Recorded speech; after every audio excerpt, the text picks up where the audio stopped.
Hi everyone, my name is Abisola Olusanya, Honourable Commissioner for Agriculture and Food Systems, Lagos. I have the mandate under the able leadership of Mr. Babajide Olusola to ensure that we have a more food-secure Lagos. And this is what we have been working on as a ministry, as a team for the last 6 years. The culmination of this would be the launch of the Produce for Lagos Offtaker Guarantee Fund and the initiative itself on Wednesday, the 23rd of July, 2025. You may ask, what is the Produce for Lagos program? The Produce for Lagos program is a two-pronged solution to what we see as an imminent issue for the people of Lagos, for Lagos. We are the smallest state in Nigeria. We inhabit over 10% of the population. It means that the population density is extreme, and at the same time, we must provide and make food available for our people at the right price, in the right space, in the right form. Right now, we have a very informal setting for our food systems, and as such, it lacks transparency, and we cannot really envisage what comes into Lagos, and even the quality of what is coming in cannot be properly ascertained, which is why we have been working with the private sector in the last 6 years in putting together this program. We started off with the launch of the 5-year agricultural and food systems roadmap in 2021, which is actually our compass, our blueprint for all that you see us unveiling in the next couple of months and towards the end of this administration. And a part of this blueprint, and a major part of it, is actually the infrastructure, the market infrastructure required to reorganize our food systems. You may ask, why are we focused on markets? It's because we understand our place in the food value chain. You have the upstream, you have the midstream, you have the downstream.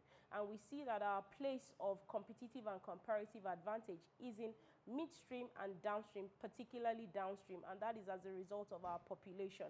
And for this reason, we have seen that markets and reorganizing markets would do so much towards enhancing all that the state governments across Nigeria and the federal government have been putting into the agricultural space in the last couple of decades. A lot of focus has been on production, but very little focus, if any at all, has been put towards the marketing and distribution ends of food. And that is why you have so much in terms of post-harvest losses, you have so much food wastage, you have climate change impact increasing as a result of CO2 emissions, you have so much in terms of drainage being blocked as a result of food waste, and you can count the effects of this in flooding issues, in issues related to health, and the implications around that. And you see, all of this at the end of the day will still come back to bite the taxpayers' funds. When more people are sick, the government has to spend money to build more hospitals, to cater to doctors, to be able to take care of you and I. There's so much that would have to be spent in evacuating waste. There will have to be so much money spent in converting the waste also maybe to biogas, to whatever form of energy, just to ensure that it is not dumped in inappropriate places. And you can count the losses that amount to what we see today in the informality of our food systems and the disorganization around it. And that is why we, in collaboration with the private sector, we have the special purpose vehicle called LAFCINCO, which is the Lagos Food Systems Infrastructure Company.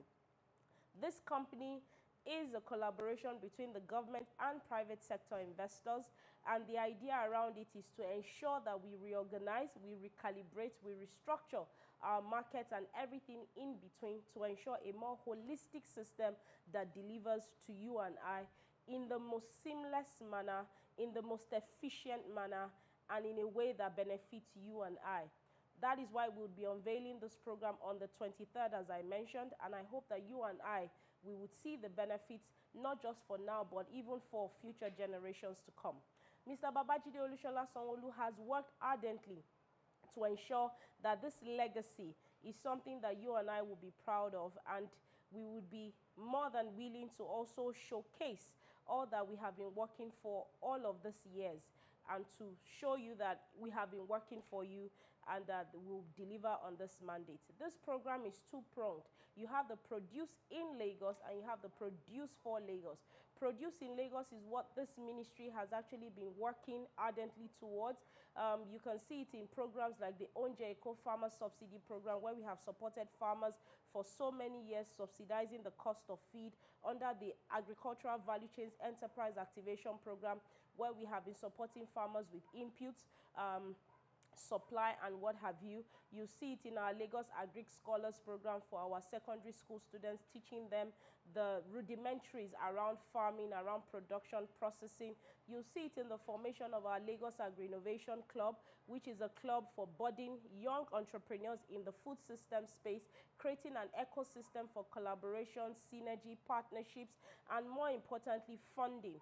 You see it also in our Lagos Agripreneurship Program, which is our 3-month training program for undergrads, for grads, for those interested in agriculture, and subsequent support. You see it in our collaborations and partnerships with the likes of the World Bank in conjunction with the federal government under programs like the Appeals and Lagos Cares. You see it in what we do at the Lagos State Agricultural Development Authority, where we have partnerships with the likes of British American Nigerian Tobacco Foundation, IITA, MasterCard. You will see it in various other things we do, like at the Coconut Development Agency, where we have maximum support from far and wide in just ensuring that the coconut value chain is something that we uphold in Lagos under our fisheries department, in collaboration with the fishermen, artisanal fishermen and aquaculture associations. We do so much towards empowering them as well, training and so much more are the things that we do. Red meat value chain, our cattle feedlot program that we are still working towards in ensuring that the infrastructure is in place and for people to be able to fatten and breed cattle is ongoing. All of this is what we have been working on, and the culmination point is the markets, the infrastructure required for you as a consumer to be able to walk in and buy your produce in a very neat environment that is friendly even to you and to your children, and you can see prices transparently and you can vouch for the quality of what you are buying, which is why we kicked off with the launch and the commissioning of the Mushin Fresh Food Hub at Idioro, which has been a success. In the last 1.5 years since it's been opened, twice a week, we have recorded sales of over 3 billion naira. This is a market hub where we open just twice a week, you know, and still we've been able to record that amount of money, and it's because we know everything that is coming into the hub. We measure, we look at the quality, we know the price point, and we know everything that has been purchased as well. Imagine us being able to capture this value in terms of transaction, in terms of quantity, in terms of output and input, and having that multiplier effect across Lagos, across Nigeria. It means in terms of demand, in terms of supply, the numbers will be available. It means production states can actually take a more proactive step in fulfilling that demand. It means on the demand side, investors, business people can actually take a proactive step also in facilitating production, investing in production and reaping the rewards. It means middlemen, those in the middle of the chain, be it logistics providers, storage, warehousing facilities providers, even financial institutions can plan properly in making sure that end-to-end, they can also facilitate fast track and put monies behind everything that will happen within the chain, and everybody would be happy. You and I will be happy because our food will come at lower prices, in more wholesome packaging, better quality, and in a very hygienic environment. So this is all we have been working on as the Lagos State government. Currently, construction is ongoing at Abijo for the Abijo Food Hub. Another is ongoing at Agege. One has started off at Bombata in Lagos Island. Another will be kicking off in Ikorodu. We'll be looking inwards also to Aleki, Ajeromi, and so on and so forth. And then you have the big one, the big apple. That is the Lagos Central Logistics Hub at Ekpe, which will be the aggregation point for everything coming into Lagos.